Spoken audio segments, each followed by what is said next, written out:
Bon, moi je fréquente l'église assez régulièrement et donc j'avais quand même vu l'état de l'église.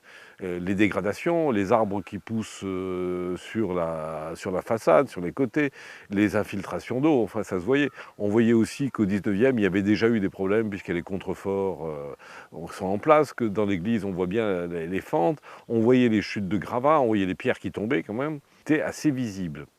Alors un certain nombre de gens n'étaient pas persuadés que l'église était en mauvais état. Lors de la première visite faite par Madame Carrois-Bourlet de la Direction régionale des affaires culturelles, elle nous a dit que si les travaux n'étaient pas entrepris, on pouvait penser que dans les 50 ans qui venaient, l'église s'effondrerait.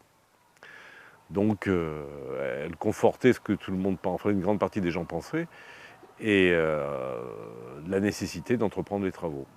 Alors pourquoi restaurer l'église de Volorville, puisque des églises, il y en a dans tous les villages de la région, et qui ont parfois un cachet aussi intéressant que celui de Volor.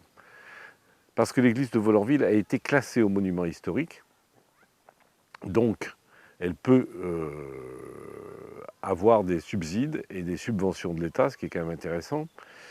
Et elle a été classée au monument historique parce que c'est un exemple assez parlant de l'architecture religieuse française.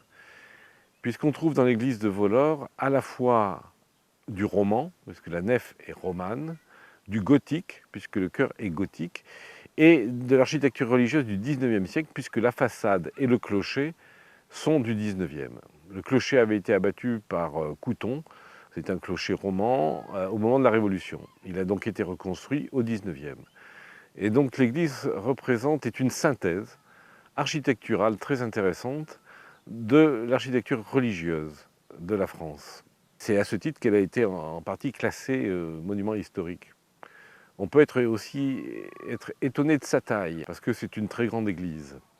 Mais il faut se souvenir que Volorville a été à un moment donné une commune extrêmement importante, puisqu'elle regroupait deux autres communes, Sainte-Agathe et Volors-Montagne. Et qu'il y avait même eu donc au 19e un projet de construction d'une autre église vers le Trouillet, qu'on appelle, les travaux avaient commencé et on avait touché une subvention de la part de Napoléon et on l'appelait la chapelle Napoléon. Elle n'a jamais été terminée parce qu'à ce moment-là est intervenue la division de la commune de Volor et que s'est construite une église donc à la chapelle Trincard qui est devenue Volors-Montagne. Mais on voit encore les ruines de cette église en dessous du Trouillet. Voilà. Donc tout ça pour dire que la commune était très importante et que ça explique que l'église soit aussi importante.